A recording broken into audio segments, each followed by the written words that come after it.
file dans l'univers. La lumière voyage à 300 millions de mètres par seconde. Maintenant, imaginez qu'à la place d'une voiture, on ait un photon qui voyage à la vitesse de la lumière pendant une année entière.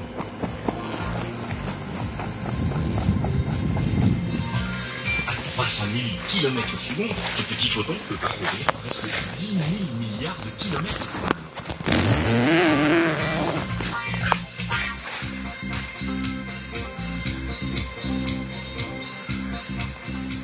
On peut utiliser d'autres durées pour des distances plus courtes. Les heures-lumière, les minutes-lumière, les secondes-lumière. Par exemple, la distance Terre-Lune est d'environ 1 seconde-lumière. Ce qui veut dire que la lumière met 1 seconde pour aller de la Terre à la Lune. De la Terre au Soleil, il y a environ 8 minutes-lumière. Quand quelque chose se passe sur le Soleil, on le voit 8 minutes plus tard.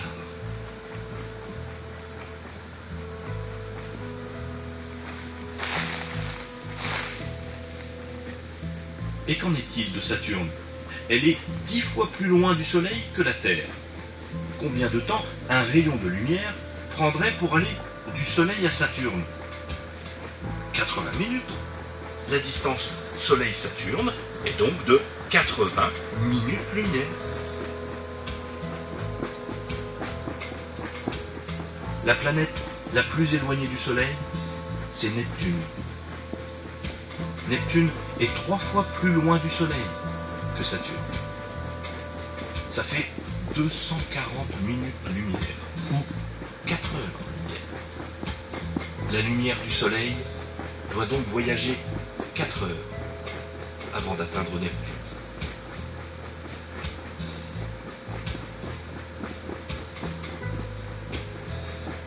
Dans l'hémisphère sud, on peut voir la constellation du Centaure. C'est là où l'on trouve l'étoile la plus proche de notre Soleil, Proxima du Centaure. Nous sommes maintenant à 4,2 années-lumière de notre système solaire. À cette distance, le Soleil est une simple étoile, comme toutes les autres. À 1300 années-lumière, on trouve la nébuleuse d'Orion. C'est l'une des nombreuses nurseries d'étoiles dans notre galaxie. Là où, à partir de nuages de poussière et de gaz, se forment les étoiles. On peut voir ici la naissance d'un système solaire. Avec le temps, l'étoile, à l'intérieur de ce nuage, deviendra visible et des planètes se formeront autour. La nébuleuse d'Orion tout entière fait plus de 25 années-lumière de large.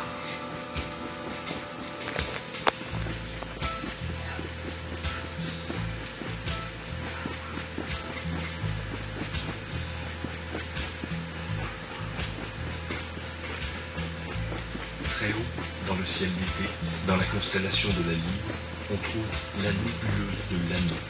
Cet anneau multicolore et la naine blanche qui est au centre sont tout ce qui reste d'une étoile, semblable au Soleil, mais morte depuis bien longtemps.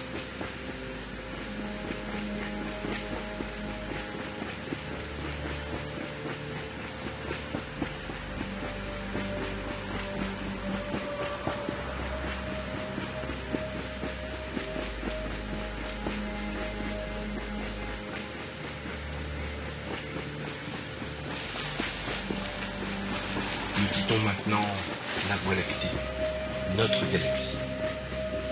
Notre galaxie, c'est un ensemble de centaines de milliards d'étoiles. Ces bras spiraux s'étendent sur un diamètre de plus de 100 000 années-lumière. Notre système solaire est ici.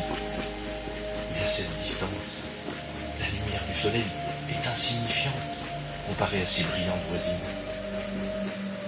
Autour de notre galaxie tournent de nombreux amas d'étoiles, des amas globulaires. Celui-ci s'appelle Messier 3. Il tourne autour de notre galaxie à une distance de 34 000 années-lumière. à 2,5 millions d'années-lumière, on trouve la galaxie d'Andromède, la plus proche voisine de notre galaxie. La galaxie d'Andromède est une galaxie spirale, comme la Voie lactée, mais elle est environ 2 fois plus grande, 200 000 années-lumière de diamètre.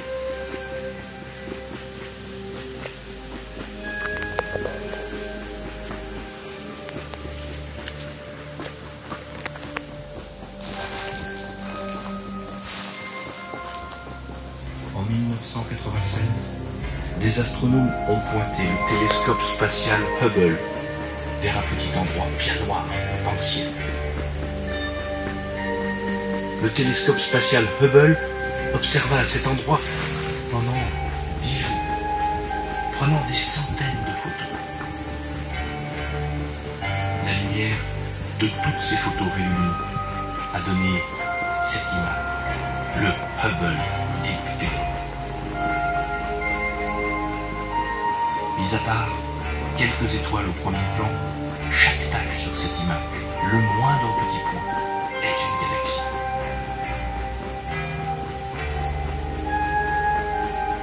Deux autres observations similaires sont venues confirmer la première. Des galaxies dans toutes les directions, sur des milliards d'années-lumière, aussi loin que l'on puisse voir.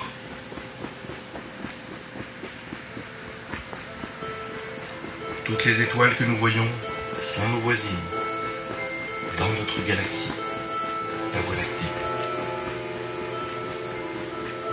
Parmi ces étoiles, on trouve des nébuleuses, ces grands nuages de poussière et de gaz, qui sont les restes d'anciennes étoiles, et où naissent de nouvelles étoiles.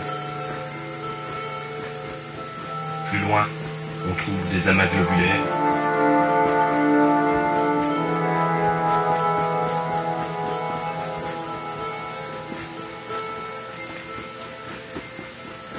et au plus profond du ciel, dans toutes les directions, aussi loin que l'on puisse voir, il y a des milliards et des milliards de galaxies.